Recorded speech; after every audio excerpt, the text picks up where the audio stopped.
Father, when they finish, Koteiman big and one thing for this community well-being.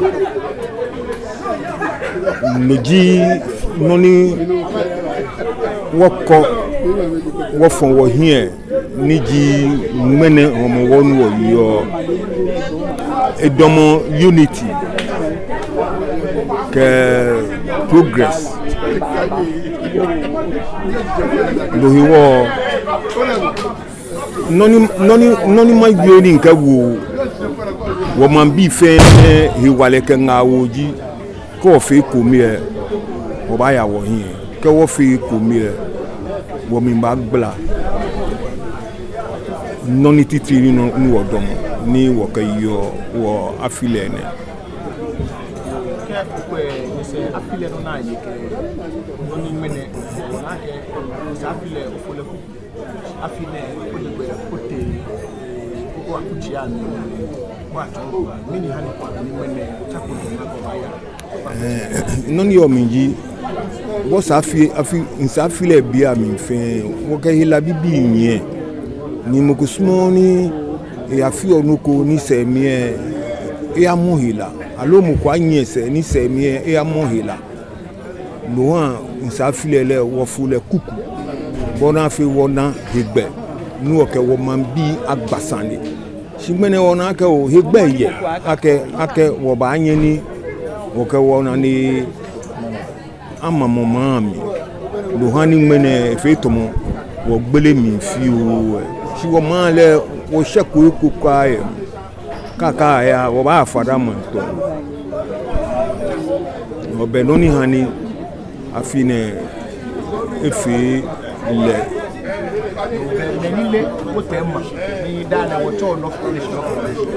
wanye o educate briefly akeka ke Koteiman wo Jones ke jo Coco clinic kete fadama jame ji Koteiman industrial area ye mi bugwa shifiu ye not kanishe le fin fadama fiu jame ji Koteiman miniji afile mi o mo ke ha ikole oblai ko blai ya noni wona yi agbene hido baba o eba ye gbeke bi achose mo mo ko aka jo anke mbi dako mbi isa na yu acho mbi agbene ayasuku akaseni na leni ko kaseni wo fe bo no icho gbo e o ba hin fo kaseni nka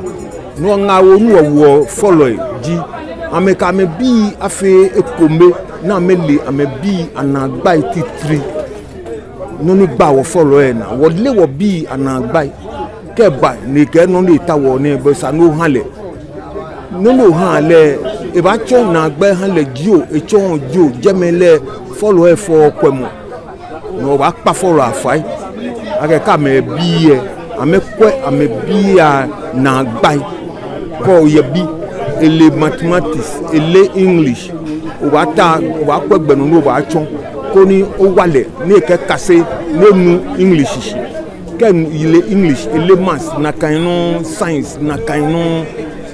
o jan keke o afi science no permin ji ni yen ya yo yen ya e fe se wa je enu wa kase ke bonu ba kase lo han no fi oni ke wo follow e akami ne mogo eni ke e koshke bi egbena ebi ba woji o je san ebi woji o je san e kwene ke ponoke ni bi sini gboyin fe e kwe o jake wo o han le skani ka ye ni no je fi o mi anke be fi onu pa wo follow e akami o ye mo mi na ge o che science o che english ke ni ko fe lu mo ona ge o e greater crash worship we mo ni gani o e boy man o fe lu mo ni ni lo ba ni o ni me ma chele una ko ni e fine ge na amashi ni mo amashi o ke chone ke icho ne no Mantse me ekpe san ye ni atogbediano koni anyeni achon wo ganwe mo odogban ye wo school na ni ihe mo ka ili ko mi ake echenchon o ba no kadi ye ya gamanche me ka me ewu na me hia mi odogban koni eye o manye Shida be afile no afi alogo ni ebani na pa ni wo gba fe e ba shi wo hin wo ya hin ko ni ke wo jebu e wo jenu ko nu ko nu wo ko janu anye ajo ko ni ko atashi ni ko klu abani na twa o manye aba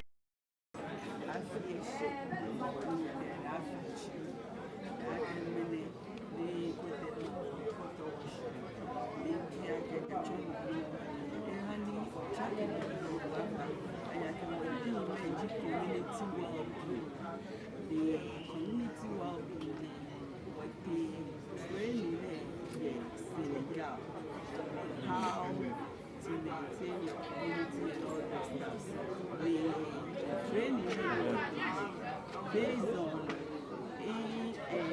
NGO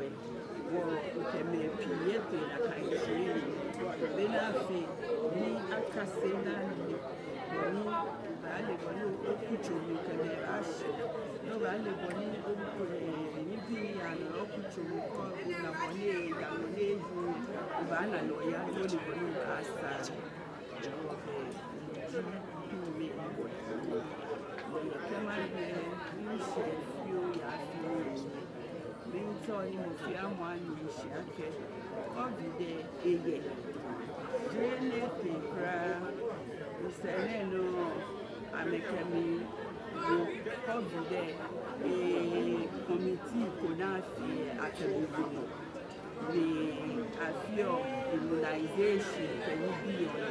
on COVID. Well, my Yakabomo no fake way for it.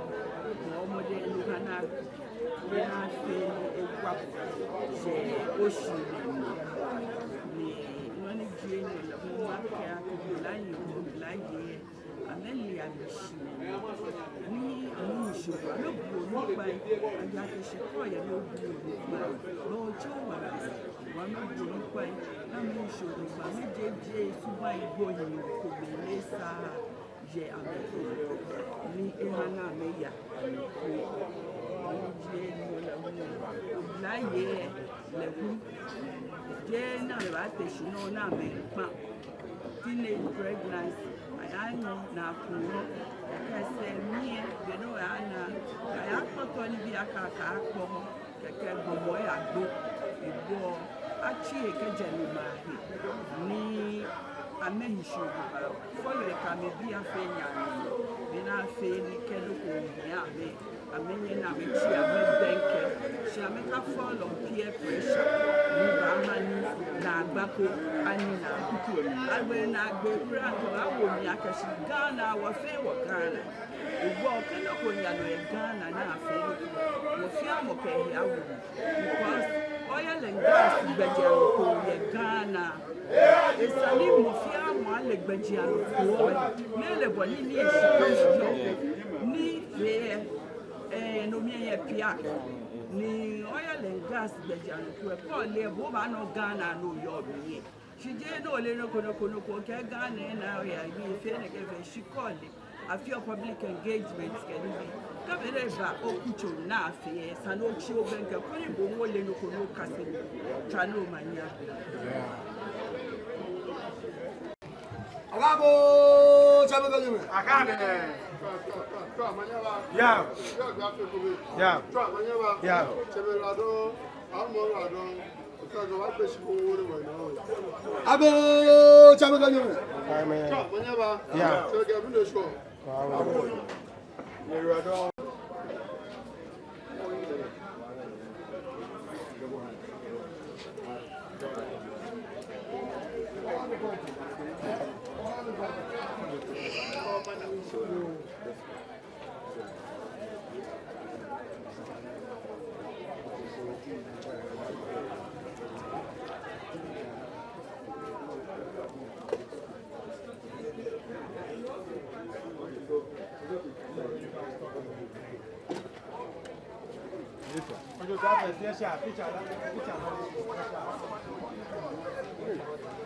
Yo,